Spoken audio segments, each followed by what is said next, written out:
Olá! Hoje eu vim contar para vocês quem são os nossos arquitetos favoritos e por quê. Meu nome é Júlia Magaldi, e eu vou mostrar para vocês alguns livros de alguns arquitetos nossos favoritos. A gente já fez alguns vídeos aqui falando de arquitetos específicos, que são arquitetos que a gente gosta muito.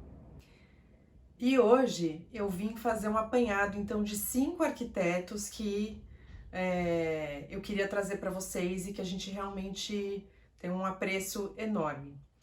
Eu vou começar pelo Norman Foster. O Norman Foster tem um super escritório, ele tem uma equipe técnica impressionante, o que tem tudo a ver com o Marcelo, né? Então o Marcelo tem uma admiração particular por ele ter esse lado técnico mais apurado, digamos assim. E ele é responsável por obras impressionantes também e que a gente admira muito. Eu queria trazer para vocês hoje a cúpula do Reichstag, que a gente teve a oportunidade de visitar em Berlim. E foi uma intervenção que foi feita nesse edifício. E tem esse centro todo espelhado, é uma cúpula toda de vidro. Então é um projeto super bacana, super interessante, né? Um rampado dando a volta toda. E tecnicamente é uma solução estrutural muito boa, né? A gente também tem a cobertura do British Museum aqui também, que é uma outra intervenção que ele fez, que deu muito certo para quem já teve a oportunidade de ir para Londres. Sabe o quanto é interessante essa cobertura, o quanto ela traz de iluminação para dentro do museu, ao mesmo tempo que mantém aquele espaço coberto. É bem bacana também. E aqui a gente tem a Millennium Tower, então, enfim, é um escritório extraordinário que a gente tem uma admiração profunda. Outra arquiteta, daí eu quis falar de 2 arquitetas hoje. Uma delas a gente não tem livro, que é uma vergonha. A gente não tem nenhum livro da Lina Bo Bardi, mas ela é uma das nossas arquitetas favoritas. A gente sabe que a expressividade feminina dentro do mercado de arquitetura ainda é uma coisa que está evoluindo, né? Ainda mais para grandes construções. Então, durante a história, a gente não tem assim tantos nomes de arquitetas. Mas a Lina, com certeza, colocou o nome dela na história como uma das maiores arquitetas do mundo e fez o MASP, fez a Casa de Vidro, enfim, fez várias obras e é uma arquiteta espetacular também. E eu vou falar daí de uma outra arquiteta mais contemporânea e que também, com certeza, não foi simples a vida dela para ela chegar onde ela chegou sendo arquiteta, que é a Zaha Hadid. É uma mulher nascida no Iraque, então com certeza ela enfrentou muitos desafios por ser mulher, mas ela foi uma arquiteta super renomada e particularmente eu gosto muito da estética dela. Então o Marcelo nem é uma das arquitetas favoritas dele, mas eu tenho a minha questão particular por ela ser mulher, por ela ter colocado o nome dela também na história como uma arquiteta tão emblemática, com uma estética tão autoral, né? Então, a Zaha trazia... Eu gosto muito desse edifício, é um dos meus favoritos projetos dela, que é a Rosenthal Center of Contemporary Arts, em Cincinnati, nos Estados Unidos. Mas ela fez vários outros, né? Vários outros projetos. Ela sempre tem uma linguagem, né, de fitas, parece, né? Então a gente vê vários projetos dela que tem essa linha contínua, curva. Então é uma arquiteta muito interessante. E é isso, conseguiu vencer toda uma resistência de mercado e social, né, para virar uma arquiteta renomada.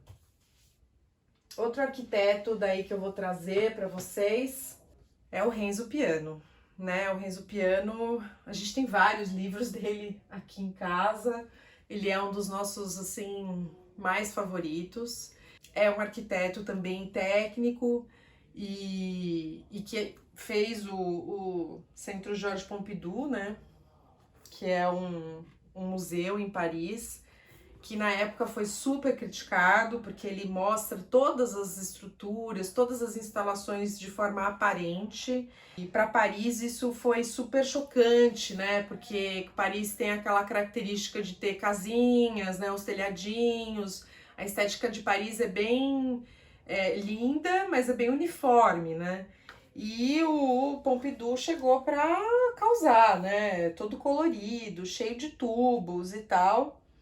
Mas foi um projeto que trouxe uma assinatura, trouxe uma marca também para Paris que foi muito especial, né? Primeiro também por trazer escancarar essa questão das instalações, né, que sempre ficam escondidas, mas de uma forma lúdica e compondo na estética, e também por elevar um pouco o prédio, então o prédio é um pouquinho mais alto do que o resto do entorno, então o rooftop, né, a cobertura tem uma vista de Paris. E tudo isso foi pensado como uma experiência, né? Como essa experiência. Tem também a praça na frente para eventos. Então é um projeto muito bacana do Renzo, que a gente gosta muito do Renzo Piano e do Richard Rogers, né? Eles fizeram em parceria. O Richard Rogers eu vou voltar para falar dele outro dia, porque ele também tá nos nossos favoritos. E além de outras muitas obras do Renzo Piano, que é um arquiteto, enfim, renomado e tudo mais. E, por último, eu vim falar de um arquiteto que eu já falei em outro vídeo, mas eu resolvi trazer ele de volta, que é o Frank Lloyd Wright, que também a gente tem alguns livros dele, que teve toda uma influência do modernismo, mas como passou também uma temporada no Japão, ele misturou um pouco esse estilo também japonês junto com o modernismo, então ele faz muito uso do concreto, mas faz muito uso de madeira, e aí a gente vê que ele tem um estilo todo próprio, né? Ele criava vitrais, o mobiliário dele era todo específico, né? Ele pensava sempre no design, essas linhas e a composição, então tem você vê, a gente consegue perceber a influência do modernismo por conta do concreto, do balanço, mas tem também uma estética japonesa. Aqui a sala de jantar da Hobby House, né, que ele que desenhou as cadeiras e o telhado com os detalhes de forro. Então o Frank Lloyd Wright, além da Casa da Cascata, né, que a gente fez um conteúdo específico para ela.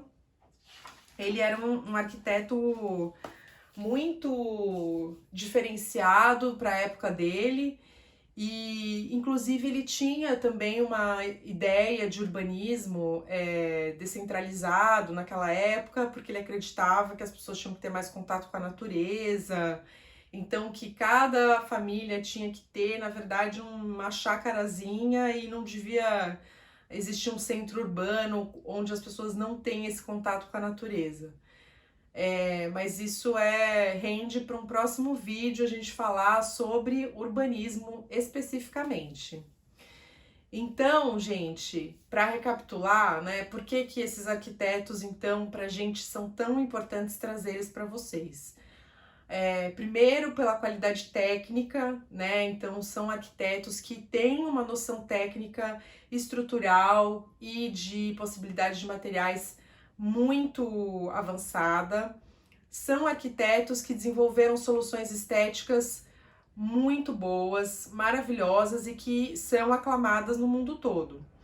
E por serem soluções tão aclamadas, são projetos que vão durar por muitos e muitos anos, né? Porque viraram quase que monumentos, né? E são marcas da nossa história, né? Da nossa história como civilização. A gente em breve vai trazer mais conteúdo sobre outros arquitetos e se você gostou desse vídeo, dá um like e segue a gente lá no Instagram.